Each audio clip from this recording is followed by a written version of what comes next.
She sat across from me at our usual cafe, twirling a strand of her hair, just like she always did when she was uneasy. The moment she arrived, I could tell something was off. Her smile didn't reach her eyes, and she wouldn't quite look at me. We'd been together for nearly 3 years. Things hadn't been perfect lately, but I never imagined what she'd say next. Without any build-up, she looked directly at me and said, "I went on a date last night, with someone else." For a second, it felt like the world paused. I blinked, trying to process if I'd heard her right. But she kept going, sharing his name, where they met at work, how they laughed over dinner. This wasn't an accident. She meant to say it. I stared at her, trying to make sense of it.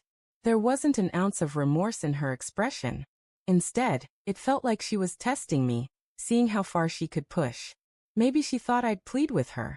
Maybe she expected me to fall apart. But I just took a slow sip of my coffee, gave a small nod and said, "Thanks for telling me. I hope he treats you better than I did." That wasn't the reaction she had prepared for. She froze, lips slightly parted, caught off guard. "Wait, that's it?" she asked, disbelief creeping in. "You're not going to yell? Ask why." I leaned back, shaking my head. The pain was real, but I wouldn't give her the satisfaction of seeing it.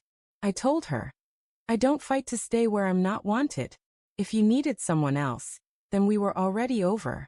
I just hadn't gotten the memo yet." That landed. Her confident demeanor began to unravel, and for the first time, she looked unsure.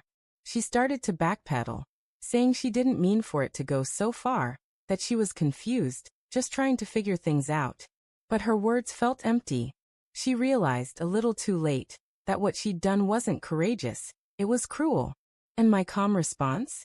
It denied her the dramatic scene she might have anticipated. I stood, finished my drink and told her, "I wish you well. You made your choice. I'm simply honoring it." Regret started to surface in her eyes, but I didn't stick around to see it take hold. I walked away with my pride. And this time, she was the one left behind, watching someone go without a second glance. That evening, I went to her place and gathered my things. There wasn't much. I'd learned not to get too comfortable. The photos, notes, gifts, I left them all. Let her remember me in the quiet, and the space I left behind. Days passed. Then weeks. She reached out, first with texts, then long emails about how she'd made a mistake, that it didn't mean anything, how she missed us. I never replied. Not because I was angry, but because peace had finally come back into my life. I turned my focus inward, picked up old hobbies, reconnected with friends I had drifted away from because of her. Life went on, and so did I. Her absence didn't leave a hole. It brought calm, a silence I hadn't realized I needed. Mutual friends told me she wasn't doing well. Turns out, the guy she went on the date with ghosted her after a few weeks. She had expected something more. Instead, she lost everything she already had. Some lessons only sink in the hard way. Looking back, I'm grateful I didn't lose my temper or beg. Sometimes the strongest response is quiet resolve.